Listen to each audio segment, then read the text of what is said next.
Aloha, everyone. Welcome. My name is Grace Christian. I'm a medical intuitive, and I want to thank you for tuning in to another episode of The Healed Self, healing your body, soul, and life with grace. So today I want to talk about your purpose in life.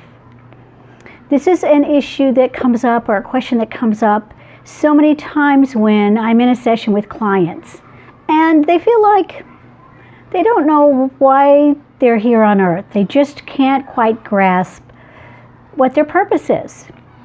So, I say that I feel like we have many purposes, first of all, and some of those purposes are to learn how to create joy and success here in the material world on earth.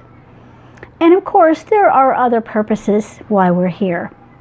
So I want to just say that so many times what I hear myself being, giving them the information that comes back to them when they ask what their purpose is what is your fulfillment? So instead of using the word purpose, consider replacing it with the word fulfillment. What is your fulfillment in life? That is such an interesting question, isn't it?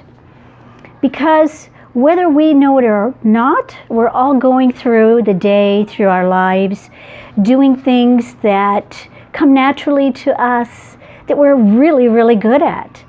And this kind of actually speaks to our fulfillment in life.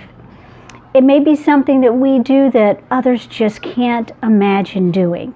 I know so many people are afraid to speak in public or to do something like this, like get on a video and speak, and they're scared of what may happen. And yet for others, it's so easy. So we have to look at what is your fulfillment in life. Start to consider that as you're looking at your purpose here. I made myself a few notes so that I wouldn't forget a few things that I wanted to mention today. So I'm going to be looking at those from time to time. Okay, so I want to use an example, my life. I believe that I came here primarily to be a messenger. And so what does that mean, a messenger? It can mean so many things in so many ways. An author is a messenger. A poet is a messenger. A songwriter is a messenger. But how I discovered that, and I actually didn't discover that that was the case for me until I was an adult. But when I looked back over my life, I realized that there was this pattern of something that I did ongoingly that came naturally to me. So when I was in grade school, I wasn't in the school play, I was the moderator of the school play. In other words, I was the kid that stood on the stage in between each of the scenes and explained what was about to happen. When I was in high school, I was a class officer. So I had to get in front of the entire class at an assembly and speak to them. When I was in the corporate world, I was in public affairs. So I had to get used to speaking on camera. I had to get used to speaking to the newspaper reporter. And so I realized after all of this, as I started doing this work, that I came in to be a messenger.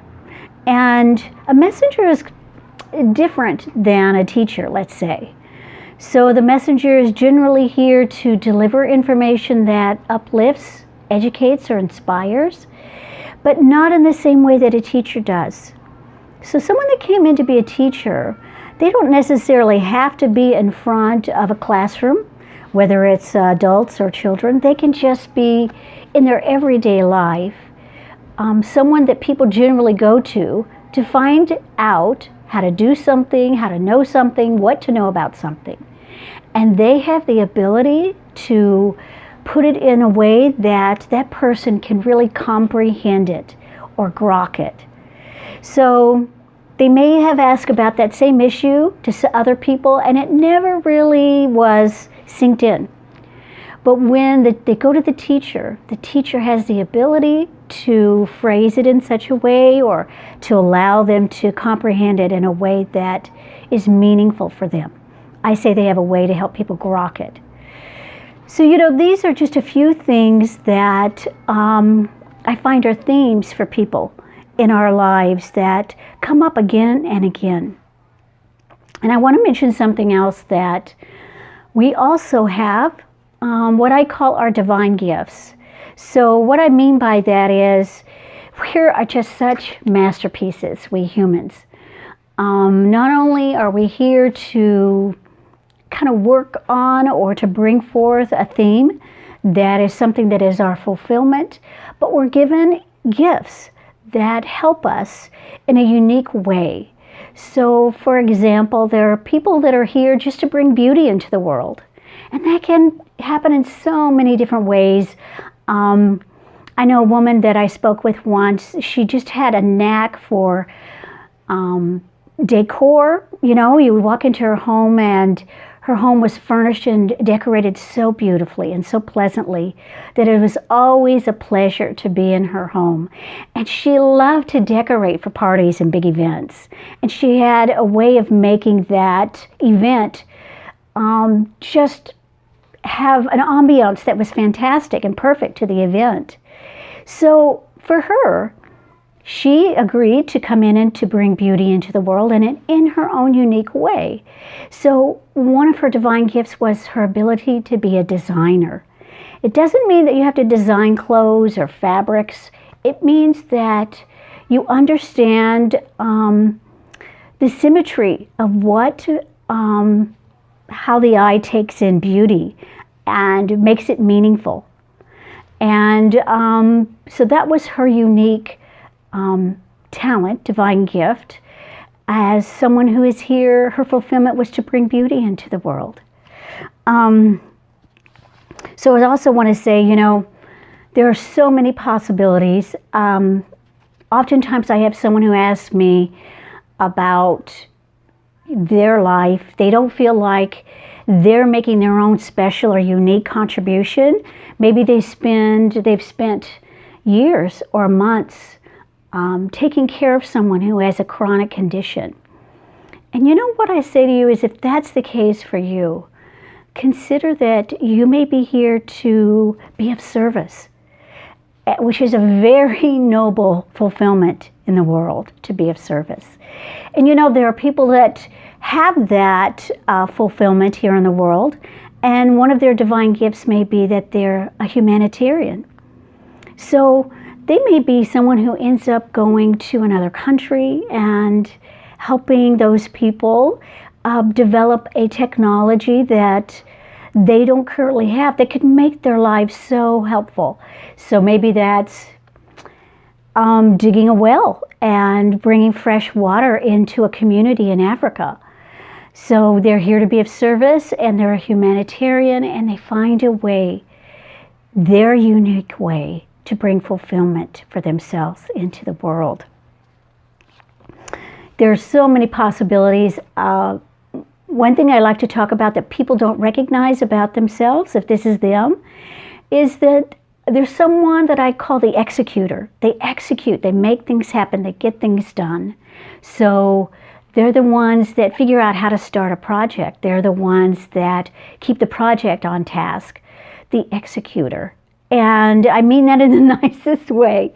So, and their unique talents, it could be that maybe they're a builder, and they do everything they need to in order to get the plans drawn up by an architect who may be here to bring beauty into the world. And then they begin the process of building, and they stay with it until the process is complete. But oftentimes they're administrators. They're people that make sure that the things that need to get done every day get done. We need those kind of people in the world. One of the fulfillments I feel that there is in this world is those who came in to be a Midas. You know the story of the Midas? Everything that he touched turned to gold. And I used to tell people this constantly before Donald Trump became president, that I feel like he came in to be a Midas, to show us how to bring money to us and how to use that money. But we need those kind of people as well in the world. Of course, there's those that came in to be a healer, and they may not even know that that's why they're here. But they may have people say to them constantly, oh, I love it when you rub my neck, because it always feels so good.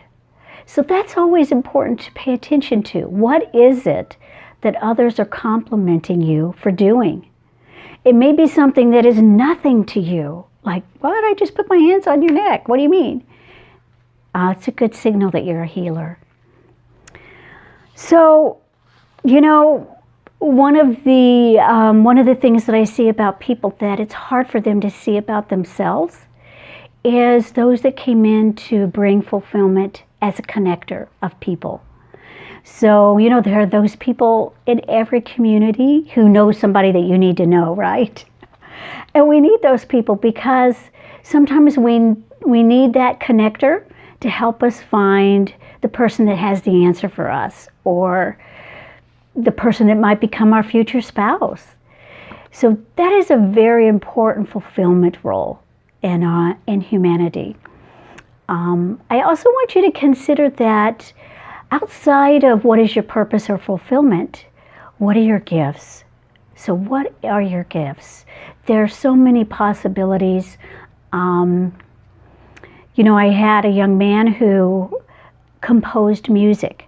He was here to bring beauty into the world, but his specialty, his divine gift was to be able to hear a tune in his mind and his inner ear, and he knew geometry, he knew mathematics, and he was able with those divine gifts to write or compose music, and that's how he brought beauty into the world. So there's so many possibilities for what your divine gifts are that also hone what it is that you do here in the world that is so much of a help to humanity. So never underestimate what it may be that you're here to do to bring fulfillment to yourself and help to the rest of us. I hope this is a little bit of help in just guiding you to start to look at what it is that you do that may not be anything to you, but others compliment you on. What is it that brings your life fulfillment? Even if it is just to be of service, you might think, which is an incredible way to help humanity. So this is a short little video, but I wanted to just bring this up to offer some ideas for you about your fulfillment in life, or purpose, as you might want to call it. And if you feel like it was helpful for you, I'd like it if you would please like or share this video, or maybe even subscribe if you'd like to see more of my videos that are coming up. And if you ever want to get a session with me, just go to my website, gracemedicalintuitive.com, and you can email me from there. So again, thank you so much for tuning in to this show and the others that are available here on YouTube. Aloha.